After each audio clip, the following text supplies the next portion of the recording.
Tell me when, Lizzie. There's the power, back of power. Okay, you're live. Members, we have officially opened this evening's executive meeting in the council chamber as per your agendas. We have reconvened to the Roger Croft room due to the temperature issues that we're experiencing in the council chamber. So first of all, can I welcome you all to this executive meeting of Thursday, the 9th of February. My name is Lynn Doherty and I'm the leader here at West Berkshire Council. Before I proceed, I'd just like to say I have no doubt that we have all been very shocked and saddened by the images showing the consequences of the devastating earthquakes that hit the southern eastern area of Turkey on the border with Syria in the early hours of Monday morning. As the death toll rises towards the tens of thousands, we see images on the news showing the significant ongoing challenges for those in the affected regions as a result of the substantial damage to critical infrastructure and the freezing conditions in which people are now trying to survive. West Berkshire Council has an outstanding record of supporting displaced people, and we will continue to do so by contributing as appropriate to any national response.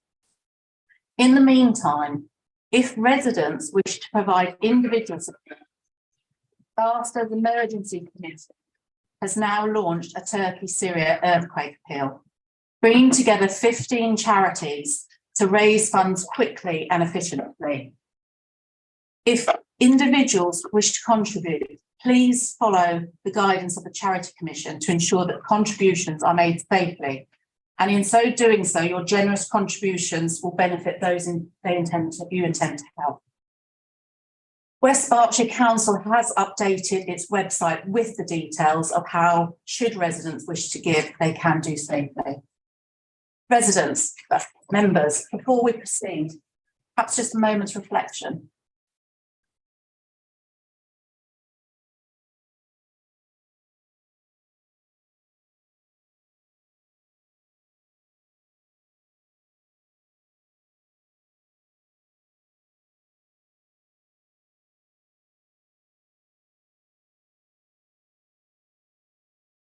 Thank you, everybody.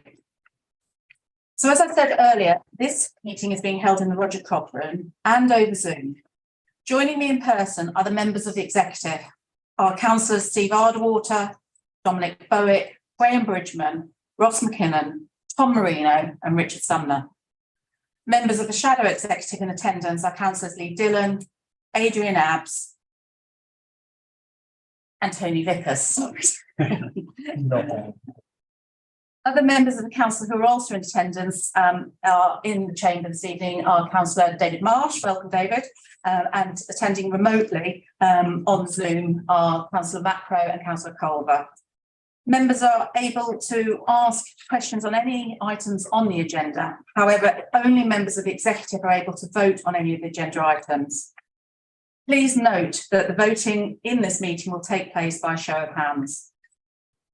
The officers in attendance include our Chief Executive, Nigel Lynn, and our Executive Directors, Joseph Holmes, Eric Owens, and Paul Coe. Sarah Clark will be the advisor to the meeting, and I'm assisted by Sadie Owen, the clerk to our meeting, and Lizzie Reeves, who is acting as our Zoom host. Can we move forward, therefore, to item 1 on this evening's agenda, which is apologies. Now, I have had apologies from Councillor Howard Wollaston and Councillor Joe Stewart, and I understand from Councillor Dillon, we also have apologies from Councillor Jeff Brooke and Councillor Eric Pattenburn. Correct. Any other apologies, Sadie? No, that's all. Thank you. Can we move to item 2 on this evening's agenda then, which is the minutes from our last meeting of the 12th of January 2023. Can I ask if you are willing to accept these minutes as a fair and accurate record of that meeting? And I'm happy to propose them from the chair. Does that kind of second us? No, indeed, leader. Were there any matters that anybody wanted to raise with regards to minutes? In which case, can I see a show of hands for all those in favour? Then that's been approved. Thank you very much. I can therefore sign those minutes in accordance with that vote. Can we therefore move to item 3 on this evening's agenda, which is our declarations of interest? Sadie, do we have any declarations of interest? I've not received any, no. Thank you. Can we therefore move to item 4 on this evening's agenda, which is our public questions? First of all, I would like to thank all the members of the public that have submitted questions for this evening's executive meeting, and welcome those of you in attendance, either via Zoom or here in the room. For those public questioners who are unable to join this evening's meeting, I can confirm that you'll receive a written response to your question within 5 clear working days of the meeting. In the absence of the portfolio holders for housing, leisure and culture and adult social care, they will receive a written response provided to the questions for their portfolio holder area. Your question will appear on the screen and will be answered by the relevant portfolio holder. You will then be given the opportunity to ask a supplementary question. But please, can we remember that this is to clarify the response provided and not to introduce any new business? In accordance with paragraph 5.12.9 of the Constitution, where questioners have more than one question, only their first question will be answered. If, after all other first questions have been asked and answered, and there is sufficient time, we will answer subsequent questions. Please note that the time limit for public questions is restricted to 30 minutes. And if your questions have not been answered in this time, you will receive a written response within 5 clear working days. The responses given either verbally at the meeting or in writing will be published on the Council's website in due course. Can I therefore invite Councillor Steve Arderwater to answer Dr. Susan Millington's question A on the agenda? Thank you, Leader, and thank you, Dr. Millington, for your question. Secondly, can I also thank you for your appreciation of the good work Council has already done in this field. So moving on to the substantial part, the Nature Recovery Network and the development of a nature recovery strategy is something that's being developed at a Berkshire level, a whole county of Berkshire level. Windsor and Maidenhead are the lead authority, and we are, of course, participating in this. A nature recovery officer has just been appointed to lead this work. This work will link in with the Berkshire Local Nature Partnership. Government are producing further guidance on the delivery of nature recovery strategies, which will potentially be accompanied by funding, which, of course, we await eagerly.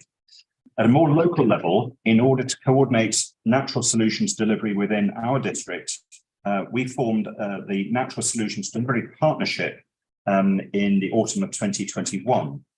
This partnership is looking to develop our district's capacity to make the best decisions as to what to do and where, providing framework for prioritisation and guidance for local decision making. The Natural Solutions Delivery Partnership comprises the agencies and authorities that are stakeholders in the ongoing management of land in West Berkshire. We, West Berkshire Council, are the lead authority and funder of the partnership and link this work with our environmental strategy delivery plan. With the support of organisations in the partnership, a number of strands of work are taking place, including an exciting pilot project with the Sulham Estates, looking at a range of habitat creation and biodiversity enhancement work on their land. There'll be more to report on these strands of work in the summer of this year. Do you have a supplementary? Yes, I do. Thank you for that answer.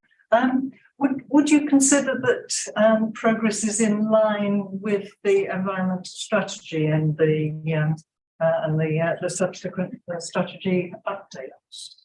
It seems very slow to me. Thank you.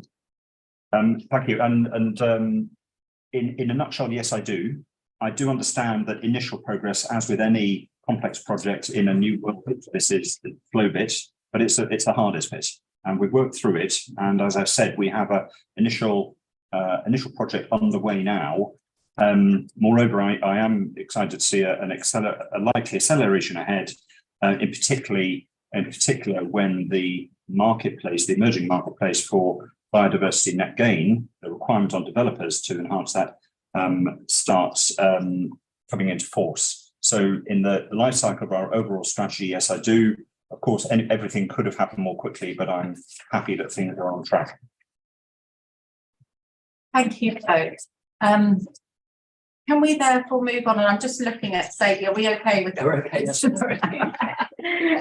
Can we therefore move on to question B on this evening's agenda, and that's Mr. John Goatley to Councillor Graham Bridgman. Thank you for your question. Unfortunately, what it fails to reflect is that in any TV interview that isn't aired live, as this one wasn't, you're entirely in the hands of the journalist or the editor as to what makes it into the programme. Now, your question contains an extract from what was aired, and what I actually said that was used in the BBC piece was this. We want to get on and build this fantastic football pitch on the site of Newbury Rugby Club, but we can't get on and do that because of the court case. But once we get the judgment, then, if the judgment goes in the way of the council, and I very much trust it will, we will get on and build that facility. Now, that lasted about 20 seconds, but it formed part of roughly 10 minutes of interview questions and answers about the court case that had, of course, been heard the same day. So if you want to know why I didn't address the fact that the advice given to the District Planning Committee was that there was no formal link between the Monks Lane application and any separate plans or planning application that may emerge in the future in relation to the London Road Industrial Estate, you need to ask the BBC. Of course, since you asked the question, the judgment in that court case has been handed down, and His Honour Judge Jarman has determined that the council acted lawfully in granting the planning application, granting the planning permission, and has ordered, of course, you know, Mr. Pearce to pay the council's costs. So as I said in the interview, we can now get on and build this fantastic facility. Do you have a supplementary? Yes, you'll appreciate I set that question before we knew the judgment. But the bit that worried me was, and as a legal person, you will know body language is important. I'm just wondering why your body language is totally incongruent with the words you were saying. Totally incongruent. I think that's an impossible question to answer. It's completely subjective. I don't expect you, that's supplementary. I certainly didn't think it was. No, thank you. Can we move on then to question C, which is Mr. Alan Pearce to Councillor Richard Sumner. First, thank you for your question. The Regulation 19 consultation of the local plan does include the LRA. Paragraph 7.10 on page 74 states the ELR is clear that the industrial requirement of 91,109 square metres is a minimum, and therefore the regeneration of the London Road Industrial Estate will provide flexibility to the figures in the later part of the plan period. Then goes on to say, due to the timing of this strategy and the site's location within the settlement boundary of Newbury, the site has not been identified as a site allocation. However, it does need to be recognised as an area of regeneration for its potential to deliver flexibility to the employment figures over the plan period. Do you have supplementary? And I do, please, and thank you for your answer.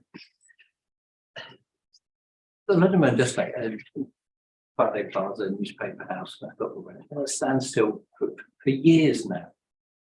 Why wouldn't you take the opportunity to really strengthen up what you're doing with the London Estate? I can't see, but no SPD. So I suppose my question is, why did you do this? Why didn't you make it stronger in the local plan what you were going to do with the Okay, thank you. I don't think I can give you anything that I haven't already read out. It is included, and that statement that's in there that I've just referred to explains why it's not identified as an allocation. So, and clearly this is all relevant in planning terms. I'm sure you'll appreciate that. It is in there, and it is in there as it should be. Thank you. We have the response. Thank you. Can we move on therefore to item D on our agenda this evening, which is do we have? Oh, she's there. Okay. Which is this is Paula Saunderson to Councillor Ross McKinnon. Excuse me. Thanks, Mr. Anderson, for your question. We have just updated our Business West Berkshire website with an update on the progress on the LRIE programme, and we will be providing that monthly going forward. I do appreciate the feedback from you around how we communicate on the programme, and moving forward, we'll consider how that is presented on our website via those monthly updates. Do you have a supplementary? That's great news, thank you. I don't know when it was updated. I haven't looked in last couple of days. Yes, having updates without things like timelines and Gantt charts to a project manager is a bit like you trying to present up-to-date information without Excel spreadsheets. So I appreciate that very much and look forward to the new format for the updating. Thank you. Thanks, Ms. Saunderson. Okay, thank you both. Can we move on then to question E on this evening's agenda? Question E is Mr. Mark Hayes Newington to Councillor Ross McKinnon. Hello, Mr. Hayes Newington, and thank you for your question. The average credit score of the council's investments was 4.6 or A+, and the proportion of unrated investments is 18.1% of the portfolio. For information, all of those unrated investments are with other local authorities. Do you have supplementary questions? Have you done a full credit risk on those other local authorities, given the number that are currently in some degree of financial jeopardy? We consider individual local authorities on a case-by-case basis. So I would say the answer to your question is yes. Thank you both. Can we move therefore to question G? Question G is Mr. Alan Pearce to Councillor Ross McKinnon. Thank you for your question, Mr. Pearce. Within the published budget papers, £3.7 million of capital funding has been allocated to provision amongst Lane Sports Hub. The applicable rate of funding will be dependent on the prevailing rates at the time of borrowing. However, rates are budgeted on the basis of 4 to 5%. Now, this cost of £3.7 million is substantially higher than it would have been had it not been for the cost of the delays arising from the judicial review case, which was brought against the council. A case which, I stress again, was encouraged and egged on to return by our opposition on the Liberal Democrats. In fact, Liberal Democrat councillors part-funded the case, as can be seen from your GoFundMe appeal. I'd also like to stress that the figure that's sometimes bandied about of 10 to 15 million pounds, and I see it appears in the paper from some of our regular correspondence today, is a very misleading number. The upfront capital cost that I've given to you in the answer to your question is 3.7 million.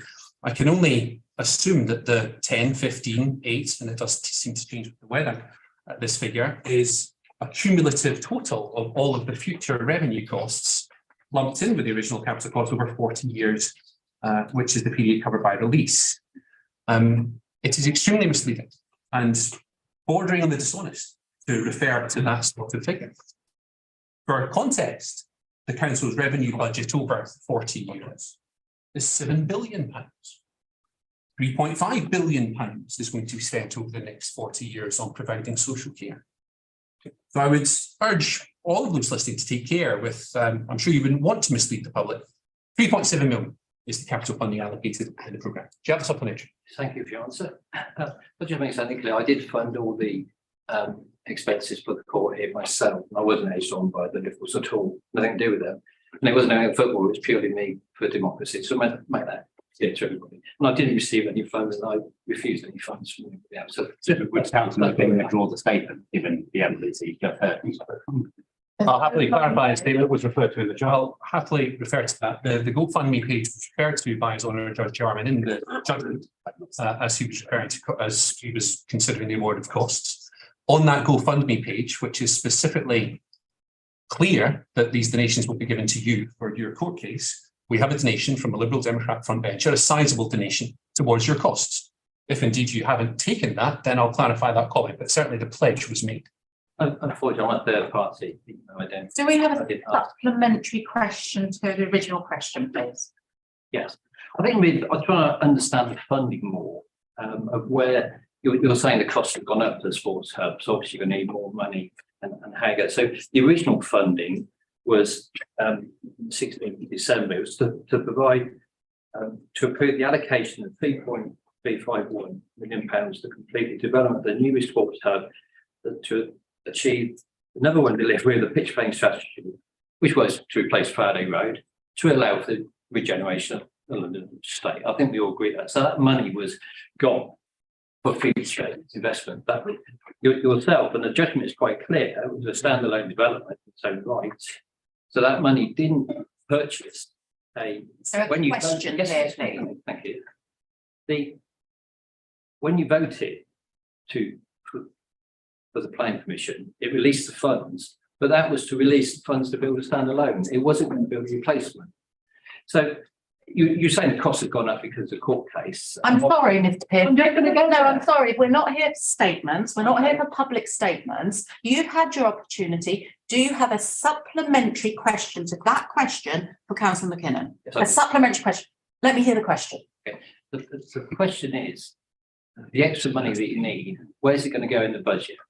That's the question. That's the Replacement question. or standalone? Well, let me answer the question, where is it going to go in the budget? It's going to be in the budget as a result of the increased capital funding requirement, which we now need to allocate to it. Building costs have been rising very rapidly over the last couple of years. And the needless delay, this would have been built last year if it hadn't been for the court case. My heart sinks when I think about the thousands of hours of football that could already have been played on that pitch now at London Road. Thank you, everybody. I have taken question G. I am going to move on to Mrs. Paula Saunderson, who is on our screen, and ask Councillor Richard Sumner to answer Mrs. Saunderson's question. Thank you for your answer. Thank you again for your questions, Ms. Saunderson. Any planning application has to comply with the policies in the NPPF, the National Planning Policy Framework, and the local plan that are relevant when the application is determined. When the local plan review that is currently at Regulation 19 consultation is adopted, then policy SP5, responding to climate change, policy SP6, flood risk, and policy DM32 would all apply. Do you have a supplementary? Yes, I do. Thank you. I'll just position it. I'm glad to hear that the London Road Industrial Estate is in the local plan review, despite paragraph 84, page 84, paragraph 7.10, indicating that it isn't. So in that respect, it will need to comply with the NPPF, chapter 14, paragraph 160, your strategic flood risk assessment level 1, addendum 1, and your strategic flood risk assessment level 2, site-specific analysis for new 1, which indicates that you must prepare a holistic flood risk assessment for the whole of the area within the red line and a drainage and wastewater management plan. And that's also indicated in the other policies. So how are you going to do that, please? I think that refers back to the opening statement, really, that we would need to receive a planning application and give that application due review. No. That's not the right answer, Councillor Sumner. I think you need to go back to the team. I'm sorry. I've done a lot of research on this, and I've today got a letter from the MP. So I think you need to go back to the teams and look at your own policies and see what they are mandating you to do. Okay. Well, having an individual planning application for 13P or 13J or anything is not what all that policy in that local plan in the NPPF is saying. So please go back and review. Thank you. Okay, thank you, and apologies for misunderstanding your supplementary question. I will refer to officers and we'll come back to you in writing. Thank you. Councillor Sumner, are you clear on what the supplementary question is? I am not clear on what the supplementary question is, clearly by the answer I gave. So I will refer to the recorded information that comes out and I will speak to officers. Okay, thank you, because I wasn't either. So can we move therefore item I on this evening's agenda, which is Mark Hayes Newington to Councillor Ross McKinnon. Thank you, Mr. Hayes Newington, for your question. I just want to clarify a couple of things in the question before I answer it. So you state that the council has published various financial statements for consideration at the meeting tonight. We haven't actually published financial statements tonight. We've published the budget papers. The context of your question is financial statements which are subject to audit, and these are not. financial statements, like the income statement and the balance sheet and the cash flow statement, they are produced and published on the council's website, subject to statutory timescales. I would also say that the executive, as referred to in your question, does not consider and scrutinise those financial statements. The council's constitution provides that the Governance and Ethics Committee does so. But to answer your question, we have produced draft financial statements and published those on our website in line with statutory timescales. They're on there now for 21-22. However, they will remain draft until the council's external auditors provide their final audit opinion. And the council's external auditors, Grant Thornton, have only just commenced their audit for 2021-22 last month. In common with all local authorities, we are subject to the public sector audit performance of those external auditors, and that is not under our control. So to answer your question, when will the council produce audited figures? Well, we produce draft figures. It's the auditors who give the audit opinion which make them audited, and I cannot give you an exact answer for that. Do you have a supplementary? Thank you, I do. I noticed that according to the record, actually the previous year are also unaudited at the minute and not published. So we're running on 2 years behind unaudited, which seems certainly in commercial space would be regarded as somewhat risky, if not actually downright illegal. And I realise that obviously in the public sector, you don't have the same obligations that the private sector is covered by. Nonetheless, I would also add that the documents that you have presented on the website, notwithstanding they're not linked from the actual financial statements of accounts, so they're almost impossible to find, are in fact actually signed by the council leader, Lynn Doherty. They are signed as correct by Joseph Holmes, the Section 151 officer, and they are signed as correct and audited as such. Sticking draft all over them does not make that any the different. They should not be signed. Can I, Mr. Newington, are we getting a supplementary question? Are you prepared to make sure that those signature blocks are taken off them, which infer that they are actually in fact audited accounts? I reviewed those financial statements just this week while I was preparing for your question, and I have not seen anywhere a signature that implies that they're audited. They're all signed. Okay. All the documents are signed throughout. I don't think. Can we move therefore? Actually, I'm going to just pause 1 second. Can I remind members of the public what we have to do with questions? Your question appears on the screen. The relevant portfolio holder will give you the answer to it. You will have the opportunity to ask a supplementary question, but they're questions and they need to relate to clarification of the response provided and not introduce new business. They are not an opportunity for you to stand up and give statements about what you think are factual figures or anything else. It's purely a supplementary question to clarify the response. Now, if anybody continues to do that, then I'll stop taking the questions, okay? Because I think we're pretty fair and we're pretty reasonable and we've done this on a constant basis, and you have your opportunities in other areas. We all see your letters that you write and everything else to express your views. You ask a question, we will give you a response to the question, and then we will take a supplementary question, not a statement. Here. Can I therefore move on to question J on the evening's agenda, which is Mr. John Goatley, to Councillor Ross McKinnon. Thank you for your question, Mr. Goatley, and I hope my body language is okay. The answer to your question is no. Do you have a supplementary? Yes. Why not? Make it nice and easy. Fine, lovely. Yeah, no, that's what we want. That's exactly what we want. Viability of the regeneration is based on the land values for the different uses that the land can be used for, so commercial, industrial, residential, etc.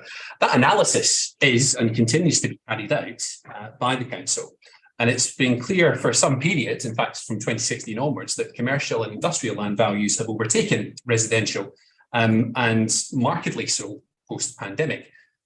We don't need consultants to carry out a viability study to tell us what we can observe ourselves in the market and what we already know. And I'm sure you wouldn't want us wasting council taxpayers' money on appointing consultants to do that. Thank you both. Can we move therefore to question K on this evening's agenda? And this is Mr. Alan Pearce to Councillor Rossington. Thank you, Mr. Pearce, for your question. Well, I've already mentioned the 3.7 million in the capital programme for the Monks Lane Sports Hub.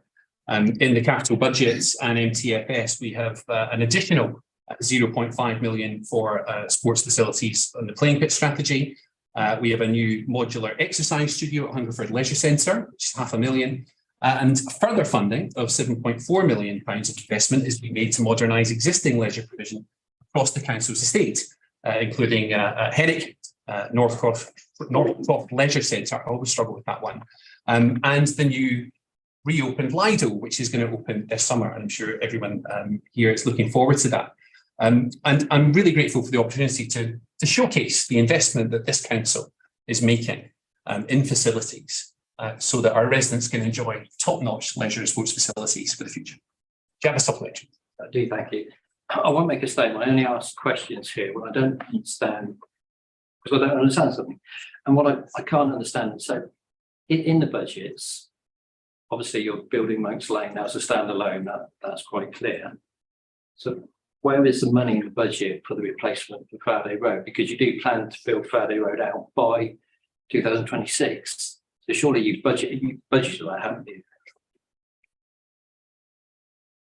Any replacement for Faraday or any planning application that comes forward in Faraday Road will be assessed on its own merits. Okay. So Sport England will look to see whether the facility at Faraday Road, which involves the loss of a playing field, has been adequately replaced. You'll be aware that we are consulting on a new football pitch at Manor Park, and there may well be other football pitches that are brought forward. Councillor Vickers, we are consulting on a new football pitch at Manor Park. That's a statement of fact.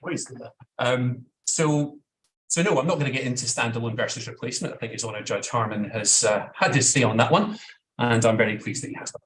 Just for clarification. Can we move forward? We don't. I think Councillor McKinnon's been perfectly clear. You've had your supplementary, and he's answered it.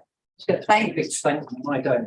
Thank you. No, that's in accordance with the Constitution 5.12.9. Can we therefore move on to the last question of this evening, which is Mrs. Paula Saunderson to Councillor Richard Stumber. It's a question response. Thank you again, Mrs. for the question. The proposals as depicted in the YouTube video are within the designated employment area known as London Road Industrial Estate. Any future development proposal within this area would be covered by policy 20 and the wider policies of the local plan. Council ownership of the LRIE is shown on the council website, and if you type in westberks.gov.uk/LRIE, that should put you in the right area to see that. Do you have a supplementary? No, you went all echoey because of the thing, so I won't ask any more questions. Thank you for your answer. Thank you, Mrs. Saunderson. Members, can we then please move on to item 5 on this evening's agenda, which is petitions. Are there any petitions to be handed in? None that we're aware of, so I'm not aware of any. In which case, we move forward and we've got papers 6, 7, 8 and 9, and which are all papers which go forward to the council for full debate. So they come to executive on their way to the council. We bring them here so that if there's any questions of clarification that would like to be asked, that Councillor Dillon and I have the conversation around the full debate should take place at the particular council meeting where all members are present, because this is a council decision. But if there are any questions on each of these papers, so I'll go through them each one of them. But if there's any questions for clarification of those papers, then please do ask Councillor McKinnon. I don't mean to interrupt. I'll wait till you, if you like. And then he will be able to clarify them. But then they do proceed for full debate at the budget council meeting, and that's the way we've done this for many years now. And it just means that everybody is present when we have those conversations. So we will. Do you want to come in there? I just want to make the point that Councillor Culver, I understand, won't be involved in the meeting with you and Councillor Dillon. Just a reminder that there are 3 groups, not 2. Councillor Dillon and I spoke last time, and I did speak to Councillor Culver last year on this. I just haven't had the opportunity. I should have caught her last night, and I do apologise to Councillor Culver for that. But we've been doing this now. This is the 4th year where everybody has been doing this. Well, we've always done it. So I think Councillor Culver will be aware, although I haven't had the opportunity to have that face-to-face conversation. And for that, Councillor Culver, I do apologise. But really, this is around us recommending that these payments go forward to council. So first of all, can I just take item 6, which is investment and borrowing strategy? And I understand that Councillor McKinnon will be proposing. Does that find a seconder? Councillor Sumner. Councillor McKinnon, do you want to say anything? No, I don't. I'm glad that Councillor Dillon's come back in the room, because I know he had a couple of questions on investment and borrowing strategy, which he may want answers to now, or if he's happy for me to get back to him offline, it's up to him. Yeah, sorry, Lee, there's a family emergency with grandparents. So I'm gonna leave the meeting. I've liaised with Councillor McKinnon over the last couple of days on some factual questions, and we've always used this exec. I think you might have just said this, but use the exec here not to make necessarily political points, but seek clarification points. Then we can have the political discussion at full council on the budget paper, obviously on other papers. And then we'll stick to that this year, if that's okay. So, well, if you're happy for me to get back to you offline and Yeah, I hope everything's all right. Yeah, Any questions for clarification, Councillor Marsh?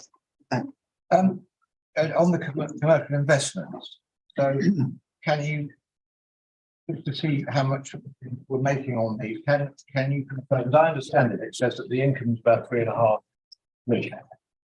But there's an item for 2.3 million to quote, and later on in papers to see. Yeah, I referenced there, Councillor Marsh. What part of the paper? So what paragraph? I don't have the paragraph here, but in the commercial investment, you know that from investment and borrowing strategy, the income is about 3.5 million. In the revenue budget, it states that 2.3 million will be spent on maintaining and enhancing the council's commercial property portfolio, and then there's the interest on the loan that we bought them with. So what is the net yield from the investments is what I'm asking.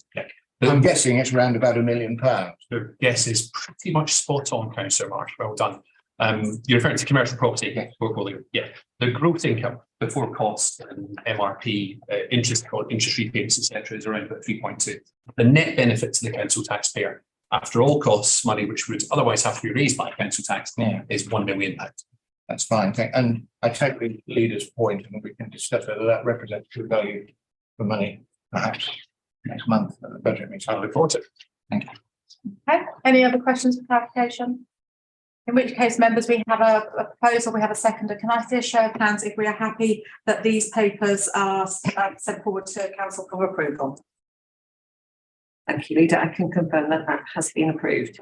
Okay, item 7 is the medium-term financial strategy. Councillor McKinnon, you're going to propose this. Does that find a seconder? It does. I'm happy to second this paper. Any questions on the MTFS for clarification? I see no hands up. The recommendation is that the paper is sent forward to council for approval. Can I see a show of hands, all of those in favour? Thank you. I can confirm that has been approved. Then we move to item 8 on our agenda, which is the strategy for financial years 2023 to 24 to 2033. Councillor McKinnon, I take it you're proposing. Does that find a seconder? Happy to say. Thank you. Any questions on the capital? Councillor Vickers. Yeah, Leader, we've heard a lot of in the public questions about plain pitch action plan. So I had a look at it, and I'm afraid I haven't read all that paper, but what strikes me is how few items, although it goes through to 2032, 33, very few items go beyond 26, 27. And particularly on plain pitch strategy, it rather looks as though, having spent what looks suspiciously like the money on my plane in the first 2 years, there's nothing for the rest of the programme. So, I mean, the general question is, and there seems to be a different layout to what we've had in previous work, where we've only looked at sort of the first 3 years. If we're going to look 10 years, why? Because it's misleading, I think, to everybody. It makes people think, well, there's going to be no money spent after the first 3 years. So can you perhaps answer that and think about whether it might be presented differently or explained? That's a fair question, Councillor Vickers, and thank you for it. So you're quite right. We've changed the outlook. We've changed the horizon capital programme covers to 10 years now. You know, it won't have escaped your attention when we have the quarterly updates for capital strategies. We've got one tonight that we often have a reprofiling. Absolutely. We're That's planning. planning delays, building, you name it, it's in there. So what this is really an attempt to do is to provide really a more reliable estimate about when these capital schemes will be built out, and rather than trying to shoehorn everything into the first couple of years. On your point about, well, when you look at maybe 5-6 years on, it doesn't look like there's much in there. I mean, that's true, but that's based on schemes that are in the planning right now, and this is really a moving target. So in 2 or 3 years' time, new schemes will have come to the fore. And I don't know what those will be yet, which will then form part of the capital budget. So I take your point. I would hope that it's not misleading, but that would be the reason why you find a lot of zeros in those later years. But no, rest assured that we plan not to give up on investing in the district, and we're going to have just as much impetus in the 5 to 10 year period as we do in the 1 to 5 year. Sure we are as well, but I think it's the presentation and the perception that maybe I think from it might have a comment. Yeah, so thank you, Leader. And just to also say, Councillor Vickers, you moved it to a 10-year period so that in the investment and borrowing strategy, you as members have a much longer term look around future borrowing requirements as well, because what it looked like after 5 years, in effect, we sort of stop having a capital programme, which wouldn't be the reality. So it gives you a longer term view around kind of the strategy around where we would go to borrow and what impact that would have on the revenue budget over a much longer period of time. I'll come back, Leader, with an alternative suggestion that may help when it comes to council, if I may. I mean, take it or leave it. Question for clarification. Yeah, just Councillor Marsh, did you have, yeah, so I have Councillor Marsh now. I've got a number of questions then, 4 actually. I was going to ask about the play and pitch action plan, but it's already been asked by Councillor Vickers, which I'm sure you'll be delighted about. Councillor Kenneth referred to the large amount of money that's being devoted to the leisure strategy and North and so forth, which I'm sure we all think is great. I can't see the visitor information centre in there, and I know Councillor Wallace is not here, but when I asked this at a previous executive meeting, he indicated that there would be one, or that the executive was well disposed towards having a visitor information centre for the district on the grounds that this would generate revenue and more visits and so forth. Am I right in that it's not there, or have I missed it? Nothing about it. I will have to get back to you after the meeting, Councillor Marsh. I can't say for certain yes or no. Okay, well, thank you. Now, the Newbury Town Centre master plan. So there's £200,000 in the budget for 23-24, and then nothing at all. Is that, thinking back to about a year ago or slightly more when we got that blueprint from Hemingway, is that it? £200,000 in 1 year, and that's the town centre master plan? No, that's a long-term vision for the Newbury Town Centre. So that £200,000 will be for quick wins that we can implement on a quite responsive and quick basis. As schemes come forward to fully flesh out and to implement the master plan, they'll be subject to capital bids like any other. It's very similar to the answer I gave to Councillor Vickers.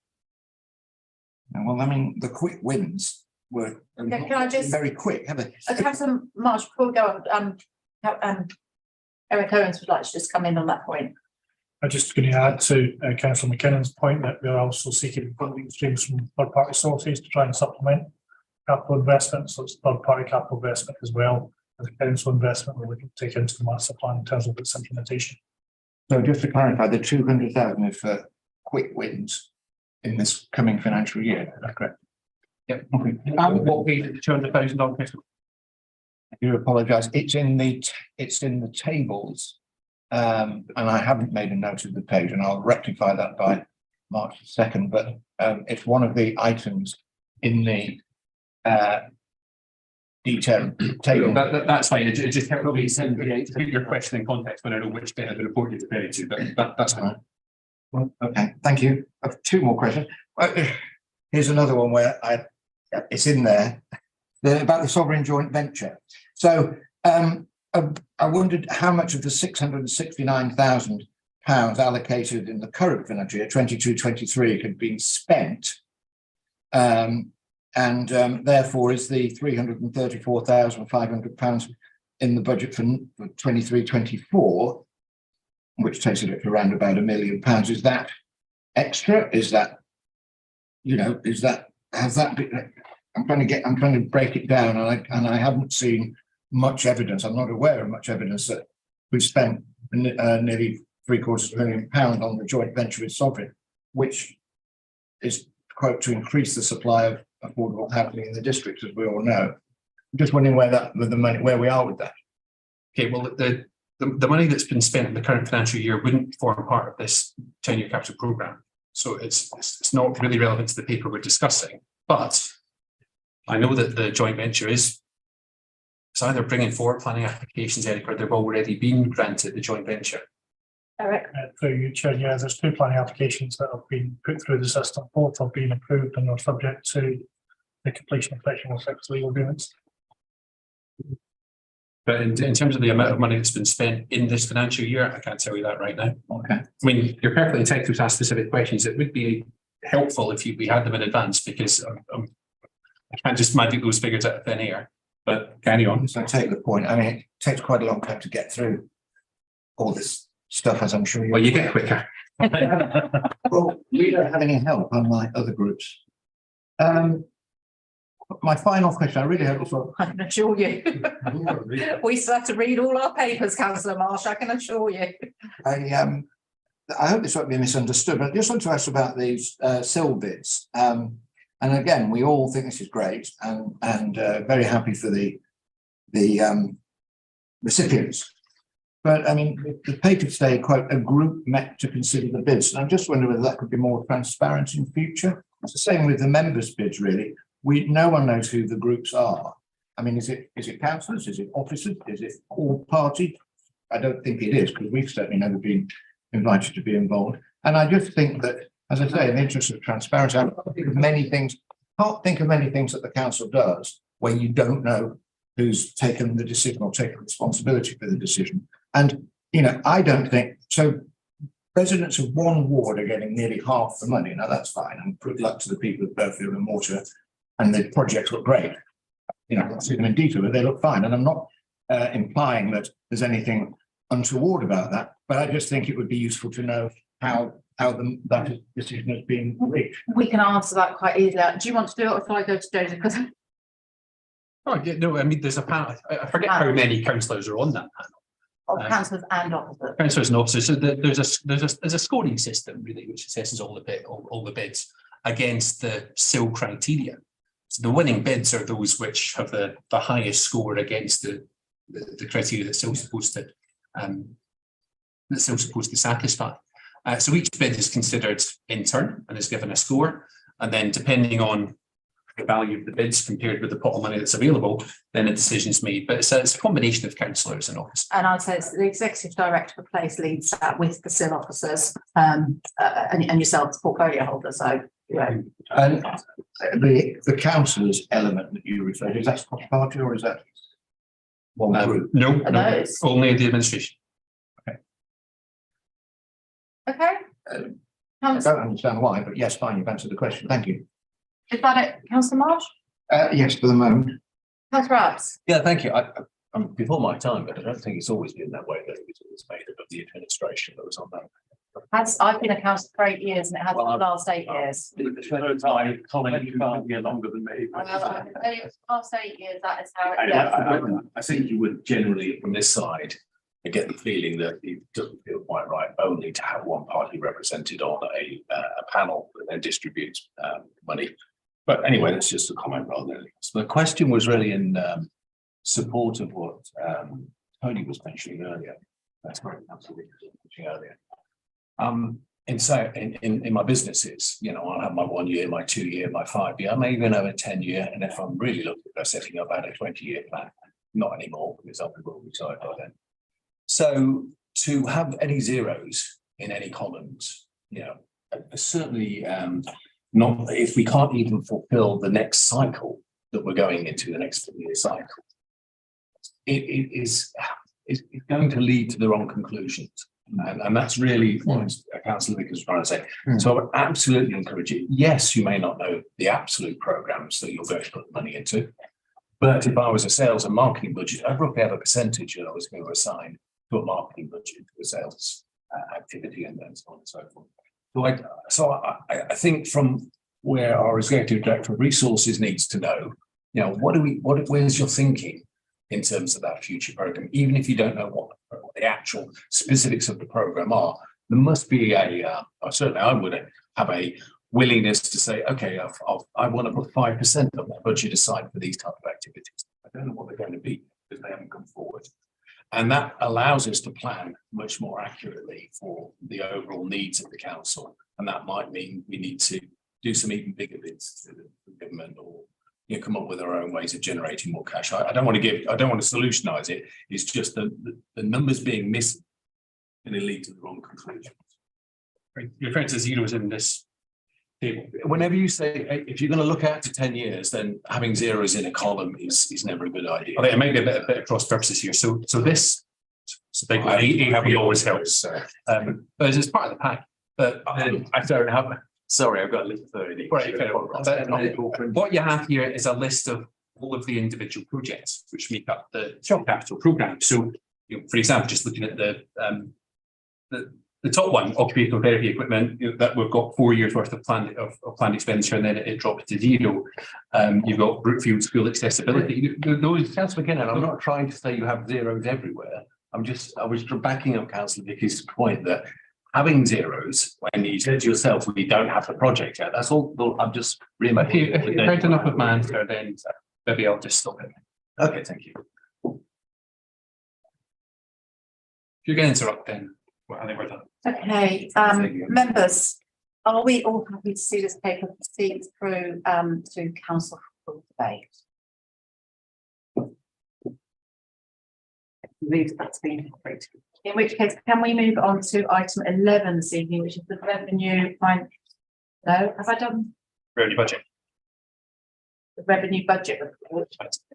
Item 9, apologies. That's it. Councillor McKinnon, I believe you're going to propose that. I'm happy to second that from the chair. Does that find any requirement for questions of clarification? Oh, okay, great. None? Councillor Marl. All right, about this. Two things.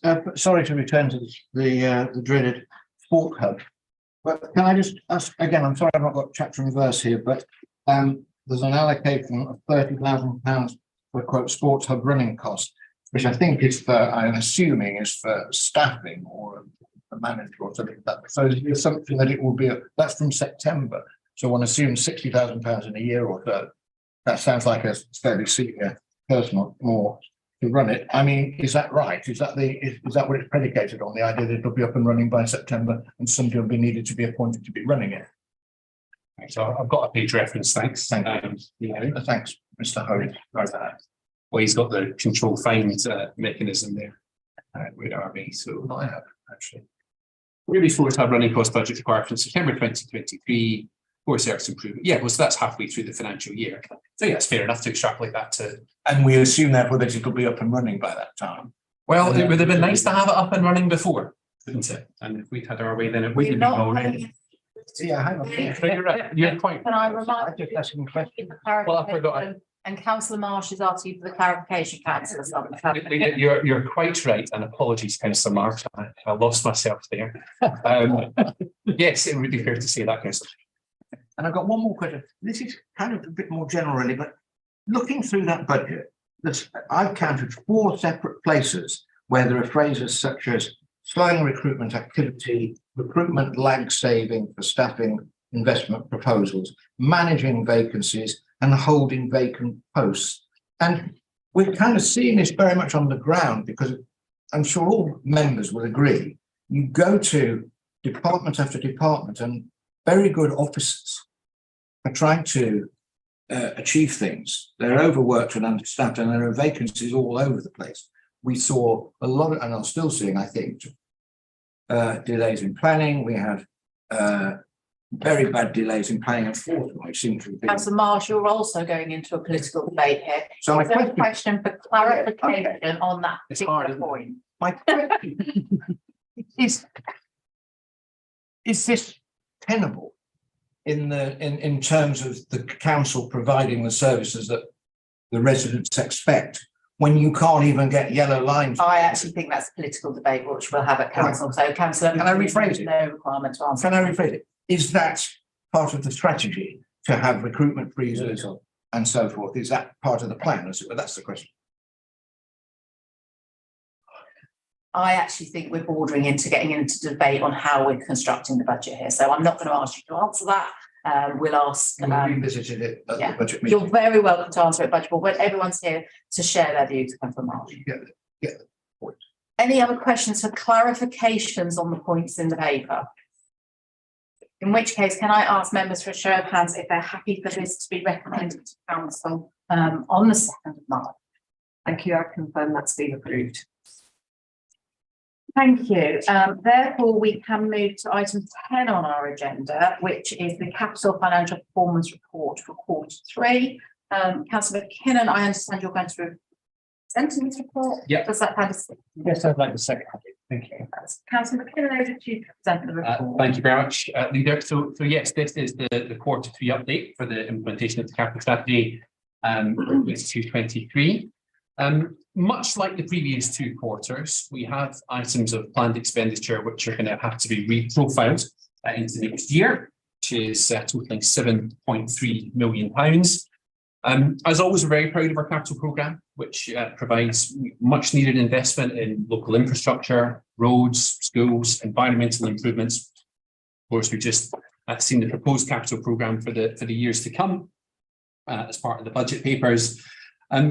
The trend for increased reprofiling, we've seen it Q1 and Q2. It's not uncommon. I think Councillor Vickers, charitably did agree with that. Projects are subject to delays for various reasons, delays in appointing contractors, planning, restriction of supplies, that kind of thing. There are a couple of interesting graphics in here. If you look at page 222 of the pack, the reprofiling that we're seeing this year is very much in line to what we've seen over the last couple of financial years. The appendix at the end of the report has a detailed list of the projects which are being reprofiled. And again, I would stress that it does not mean they're being cancelled. It means that they're going to be completed in the next financial year. So I think I'll leave my comments there, but happy to take questions from members. Members, any questions for Councillor McKinnon? Councillor Bowick, are you going to wait? I will wait. Any other questions on this side of the table for Councillor McKinnon? I see no questions, therefore I will go to you, Councillor Barrett. Happy to second, Leader. Of course, this reflects some fantastic spending that we've committed to educational facilities across the district. We are happy to leave it there. Thank you. Okay, thank you, everybody. So the recommendations are laid out for you there to note this report and a series of others. Can I ask executive members to vote by raising their hand in favour of the proposal to approve those recommendations? Thank you, Leader. That has been approved. Thank you, everybody. Can we therefore move to item 11, which is the Revenue Financial Performance Report for Q3? And Councillor McKinnon, you're going to present this report, and I'm more than happy to second this report. Thanks. Yeah, thanks, Leader. So the revenue Q3 updates, it's very much as you were compared to Q2. Okay, so we still have a forecast overspend at the end of the financial year of around £1 million. That's overall. There have been some increases from last quarter, principally in the People Directorate, but then made up by savings in capital financing and risk management. So the overall picture is fairly similar to where we were yesterday. So, for example, there's been an £864,000 increase in the forecast overspend in children and family services for childcare lawyers due to a higher number of child protection plans. Nearly £250,000 for the increased pay award, and we're seeing that from across all of the directorates, which has been compensated for by a release of reserves set aside for that purpose. So still on track for a £1 million overspend at the end of the year, and happy to take any questions. And can I just point out, I second that, and there was no requirement for me to do it so because this is a to note only. Members, any questions for Councillor McKinnon? No, I see no questions for Councillor McKinnon. Therefore, it is to note, so there is no vote on that particular paper this evening. Can we therefore move to item 12 on the committee's agenda, which is the contract award for the North and East Thatcham flood alleviation schemes? Councillor McKinnon, this again, no, sorry, it isn't you, Councillor McKinnon, it's Councillor Sumner. I was just getting used to that. Again, this is a report to note. So, Councillor Sumner, can I ask you to introduce the report? Thank you, Leader. Yes, I'm happy to do so. This report, which is also to note, confirms awarding the contract to Open Claim Construction Limited. The flood alleviation programme is delivered for the residents of Thatcham following the devastating floods of 2007.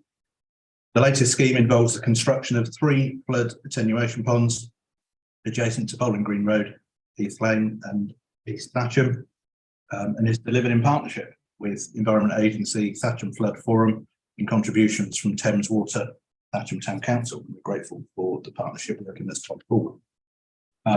It builds on completed projects at Old Ash Hill, Tollway, Laurel Way, and South East Thatcham. And I'm sure all members and residents welcome the news of continued work. The pre-tender estimate for the works, members will have noted, was considerably higher than the winning tender.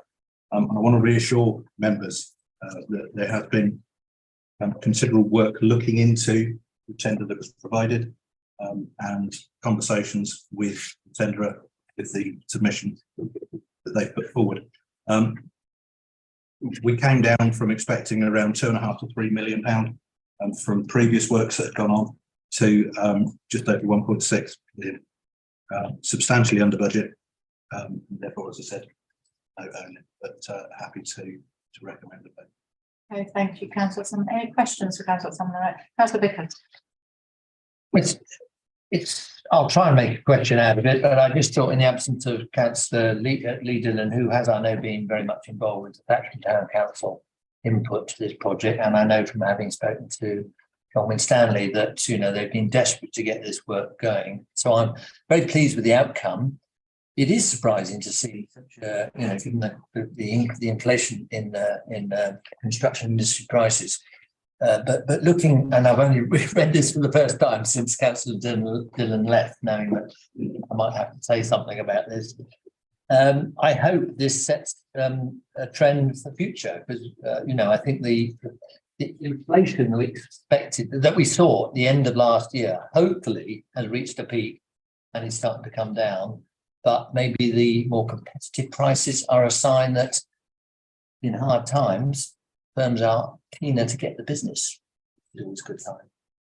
Pity about the hard times. I echo that hope. I think that one of the key things is that we're dealing with a company that well known. I know that, and is very well, very reputable. Yeah. And I think that reflects in knowledge of the area and what needs to be done, and hopefully that is a large part of it, because if we can employ local companies to do the work that we need, then it can only be. Okay, thank you. Councillor Abt.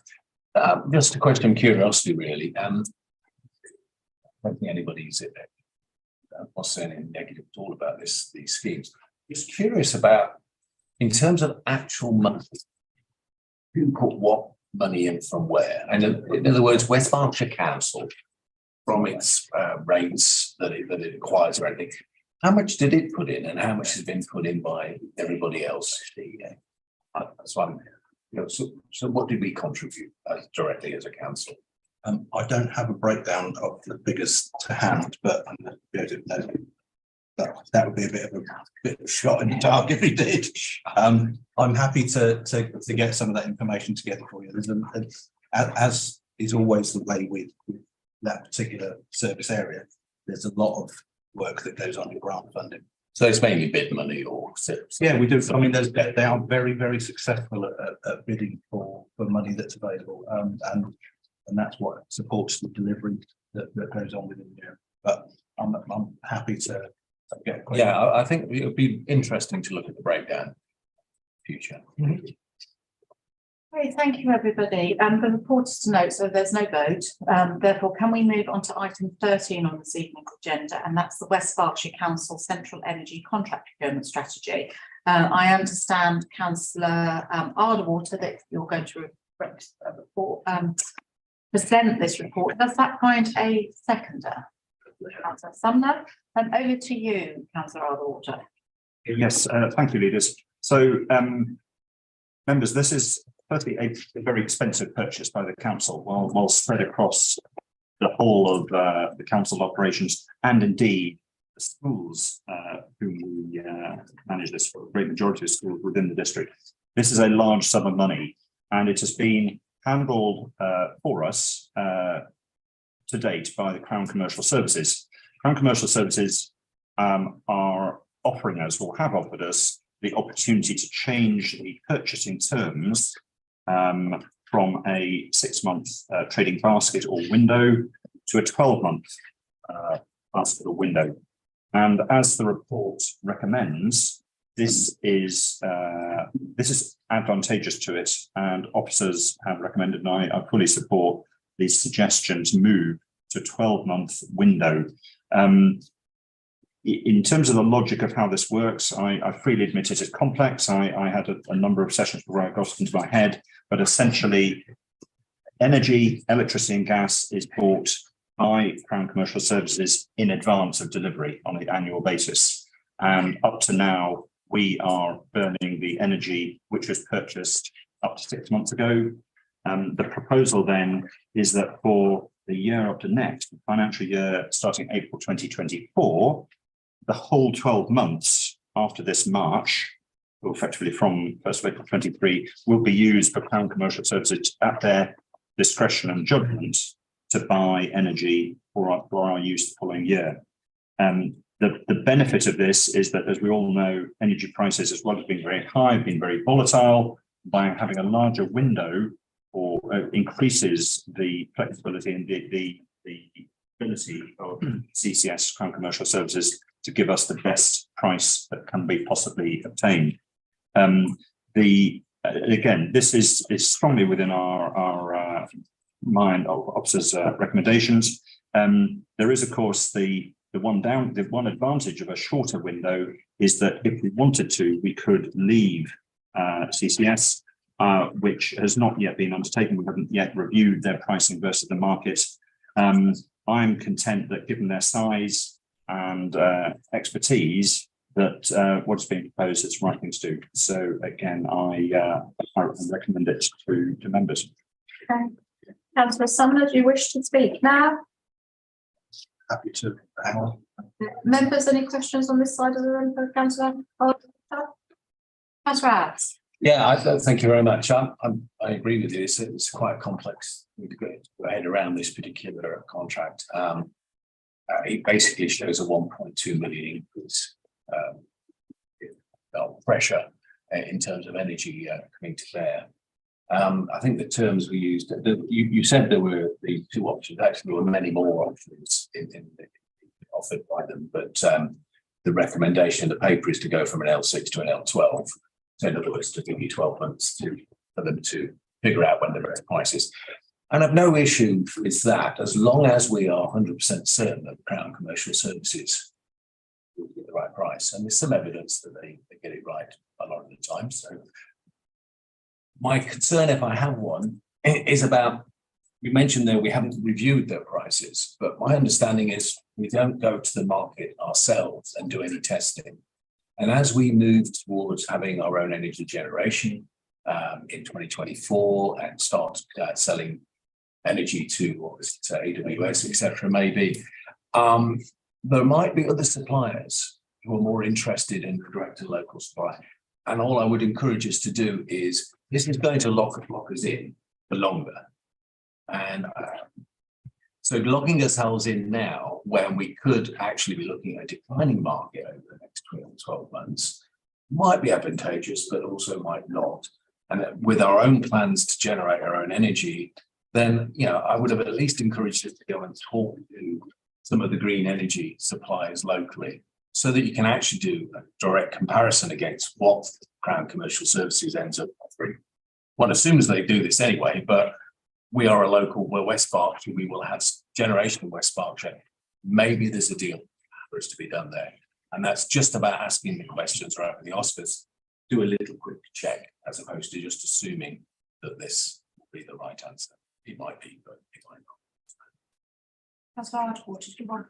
Yes, so thank you, Councillor Robson. Those are very sensible points. I would, and again, we still do have that opportunity. What we're effectively saying here is that we're trading off 6 months of lock-in, as it were, to an existing, or an additional 6 months of lock-in. We already are locked in.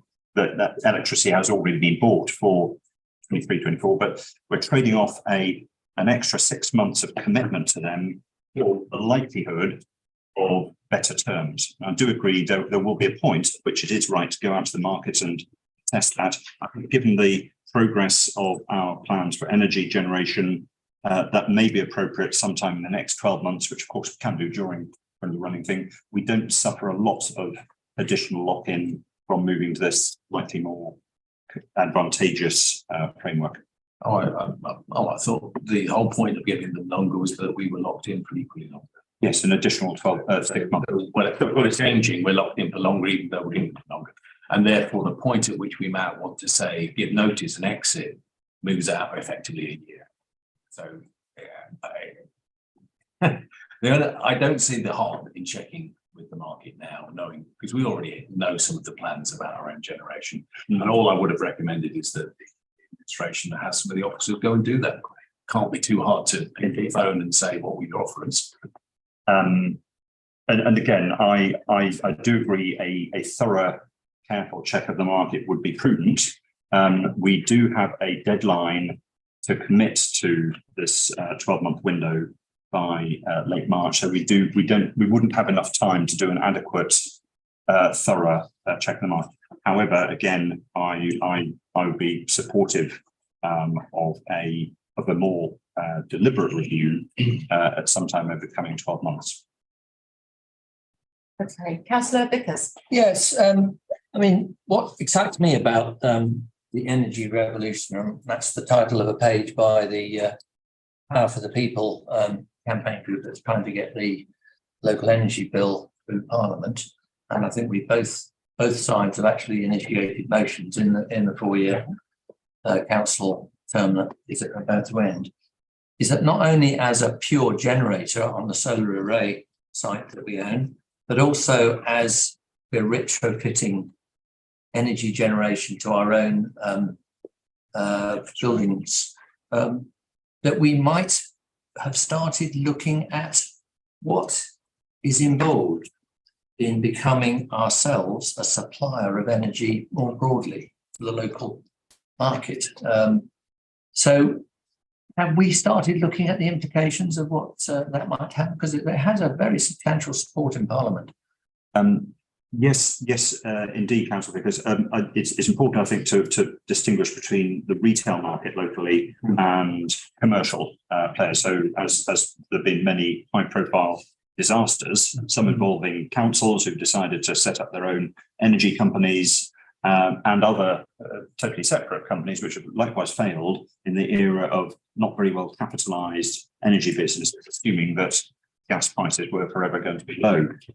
We're not yet at the stage of having excess energy beyond our own, this council's demand. So far, our current plans, we will definitely reduce, and I think reduce by a fairly substantial amount, but we won't have a surplus that it would be sensible to sell on to other users. We may do this with 1 or 2 circumstances, but it's something to look forward to rather than we should turn the switch on. If I had a supplementary, which it may be more appropriate that Councillor McKinnon answers. I mean, are we factoring in this anticipated reduction in our own energy bills in our budget forecasting? He's nodding yes, so I'm glad to hear that. I'll have a look at that. Offsetting the increased price rise of those. So Well, yes, you know, at the time the prices are going to rise, we should be looking to, as I'm doing on my own domestic. Councillor Abs, I don't normally come around twice, but I will let you go in. Just because it's caused me a little confusion, because I'm pretty sure at last previous executive council meeting, we made the decision to start negotiating with AWS to take AWS back into the cloud. So to basically take our energy and was accordingly. So as far as I know, that we're not going to be addressing our own capacity, our own needs, any certainly not with Graiseley anyway. So I'm confused by those two statements that, yeah, you're I've caused confusion. Oh, right. Okay. Well, that's me. But anyway, I've been very interested in when we are going to start consuming energy, the clean energy. well, indeed, and What else? yes. Okay. In conjunction. Any others for councillor? Now, councillor Bridgman, I understand you've got a point for clarification before I go to councillor Sumner. Not on this, I believe, if it comes Right, I'll at come the to end you of the in meeting. then. Okay, fine, sorry. I can't read your writing. Councillor Sumner, would you want to come in on, I believe you're seconding this paper? I am, Leader, thank you. There isn't much more to add that I can add, and the conversations has been solid. I think there's an element that makes our situation slightly different. We're working within frameworks. So I wonder whether those questions will come back with a sort of framework limitation from the points that Councillor Adams has raised, but it's fair to raise the questions.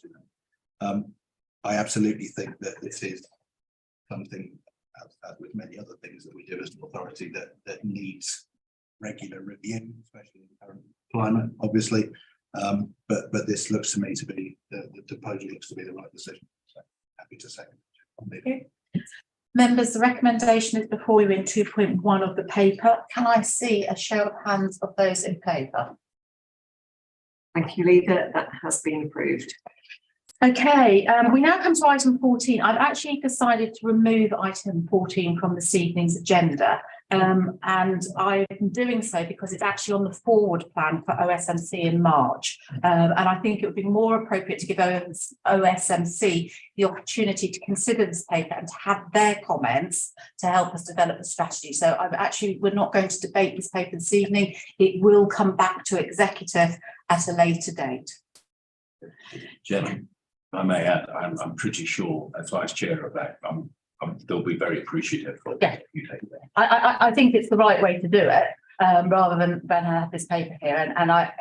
So it will go to OSMC, we'll look at the comments, and then we'll look at bringing this paper back. What the Chairman asked for as well. So it's great. Good slight problem there in that Councillor Martha Vickers was waiting to come in for her question, and this has sort of blown my anticipated programme. Well, Councillor Martha Vickers has got questions for the portfolio holder, so she would be getting a written response anyway, which I did explain at the start of the meeting. You did, but again, it would be nice to know that beforehand. I might not have turned up if I'm not going to get I'm sure you would, Councillor Vickers. I'm sure you would have. Okay, I do think that's unsatisfactory. Surely, it's off. We know officers prepare the answers. Surely one of your colleagues can actually deliver an answer at least. Can I therefore move to item 15 on the agenda this evening, which is members' questions? And I'd like to thank those members that have submitted questions for the evening's meeting. In the absence of the portfolio holder for housing, leisure and culture and the portfolio holder for adult social care, a written response will be provided to members' questions A, C and E within 5 working days. And please note that the time limit for members' questions is 60 minutes. And if your question has not been answered in that time, you will receive a written response within 5. Do I have to read this out tonight? Shall we go straight to therefore Councillor Tom Marino, who is going to answer Councillor Alan Macro's question B on the agenda. Right, really quick answer. Thank you, Councillor Macro, for your question. I'm sure we'll all agree that a secure electoral system is a vital component of a healthy democracy, and the public must have complete confidence our elections are secure and fit for the 21st century. Asking voters to bring photographic ID with them to a polling station is an important way of achieving this. I'm pleased the Elections Act has put such a requirement into law, bringing us in line not only with Northern Ireland, where ID has been required for 40 years, but also with most other European countries. Firstly, Councillor Macro, I have to take exception to your assertion that many residents will not have one of the approved forms of photo ID. Extensive data published by the Cabinet Office in 2021 shows that 98% of electors already own one of the documents specified in the Elections Act. It's my understanding that 99% of people from an ethnic minority background have a form of identification that would be accepted, as did 98% of people who identify as white, and 99% of 18 to 29-year-olds hold relevant ID, and 98% of those aged over 70 do as well. Expired forms of ID will also be accepted as long as the photograph is of a good enough likeness.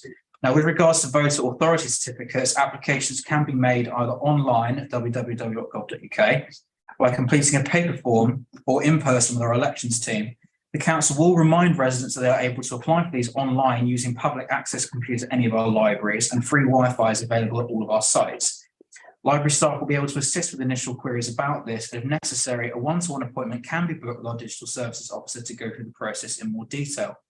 All of our libraries have a Wi-Fi enabled tablet for use by staff and volunteers, and these devices can be used to take photos as long as GDPR guidelines are followed. Residents should contact their local library if they require assistance. Do you have a supplementary question? Thank you. Yes, 98% are imputed to have identification. That means 2% haven't. And 2% of the West Berkshire electorate is some 2,400 people. That's a large number of people for electoral staff to actually process. So I think we should be doing everything we can to encourage people to get these documents. And I'm rather disappointed we're not doing rather more in line with my question to actually do that. So I'm very disappointed. Thank you. I didn't hear a question there. However, based on what I've already said, in conjunction with the campaign that's being done by government nationally to increase awareness of voter ID, I'm confident we're doing more than enough. And I have I have no sort of qualms about anyone being disenfranchised. Okay, can we move therefore to question D, which is Councillor Vickers' question to Councillor Sumner. Leader, and thank you, Councillor Vickers, for your question. I will take this opportunity to remind you that the recent full road closure was due to a gas leak unrelated to the Stirling cable site, and nothing to do with connecting utilities to the development. Indeed, we were notified that this was an emergency situation needing immediate action. I think we would all agree that public safety was appropriately prioritised. Now, following the congestion experienced last August, council officers have worked closely with the developer to minimise and avoid full closures of Boundary Road and Kings Road for works related to the development, as can be seen in the latest traffic management layouts. There are a couple of issues with the suggested mitigation in your question. Having the new Hector's Way open for the recent emergency closure would have had no benefit, as traffic would not be able to reach Hector's Way due to the closure. And also the private route through the racecourse is not designed to take the volume of traffic that would divert to this route if used as an alternative to Hambridge Road. Doing so would create a significant amount of congestion in the Stroud Green and Greenham Road areas, regardless of how much the council pays for the privilege, even if the racecourse were amenable to the idea. You have a supplementary. Yes, I do. Good points about my suggested mitigations, although I must point out that Kings Road was not designed to take the amount of travel it has had to over many, many years. The racecourse road is far better. I think it should have been possible in negotiation to have used it for far more. But the real point about my question goes back to what I spent many years early in my working life doing for contractors. And so I know how it's done, which is to research and plan for how you are going to connect your development to the essential public services that it's going to need, and to weave that into a construction management plan, which nowadays is quite normal to require when seeking planning consent for your development. And as the planning authority, we should have foreseen that where we're looking at a B road that is the main supply road, at least out of and potentially in future into our main employment area, the economic impact of not having a really well thought through construction management plan on this development is right now, and I've spent a quarter of an hour this afternoon looking at what's happening at that crossroads. I just feel that more could have been done either Councillor by... Vickers, are we going to get to a supplementary Yeah, question? so wouldn't you agree that either we, our internal consultees, through Mr. Wyn Stanley's department, or through oversight of the actual rollout and monitoring of the construction management plan, could have done better to make sure that we weren't going to be faced as a community with what is happening now? Nothing to do with the gas. Councillor Sumner, do you want to ask substantial that question? impact on traffic flow? Well, all I would say is that officers do spend a lot of time having conversations and looking at plans, looking at where communication can be put, where communications can be put out, and there's only so much that we can do to make sure that, for example, people follow the directions that are put up. We do need to very clearly separate the full closure gas leak from the rest of the work, but I'm not seeing the same amount of conversation, communication and chaos being reported with the planned works that are going on now as was taking place when the closure was in full flow for the gas leak. And I think you need to balance two different situations there. Personally, my first thought to officers was, if it's going to be closed, let's just get on with the rest of it. But that couldn't happen for a number of reasons that I was given in fairly short shift, to be honest. So that's me coming at it as a layman saying, can we use this as a means to move forward at pace? The answer, unfortunately, was no. I think, again, I would compare what is happening now to what happened last August. And again, I think everybody recognises that it is much better controlled at the moment. And if the flow is following the direction that's out there, then that is pretty much the best we can achieve. There is always going to be some discomfort in having to do works that have been planned as they are at the moment. You can't get away from that. Okay. Thank you, everybody. I'm going to just come to Councillor Bridgman before I move to close the meeting, because Councillor Bridgman just wants a point of clarification. Leader, thank you. It really comes out of the questions in particular that Councillor Marsh put in respect of the capital strategy paper. I didn't think I was going to need to make any kind of declaration of interest, and this is not a declaration of interest. I just want to be open publicly. As members will know who were involved, I had absolutely no involvement whatsoever in the panel that decided awarded the SIL bids. But one of them was by a company that I am a director of, a successful bid by Mortimer Music Live CIC.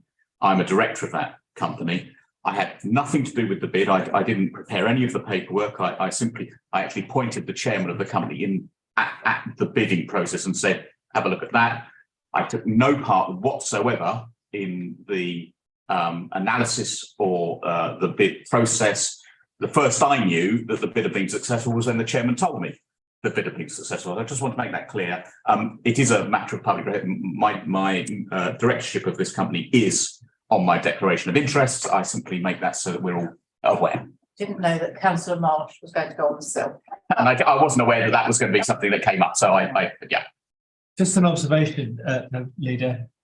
In the last round, one of my bids got knocked back. Okay, can I say that is the business concluded? And I'd like to thank everyone for their attendance, and I therefore formally close the meeting.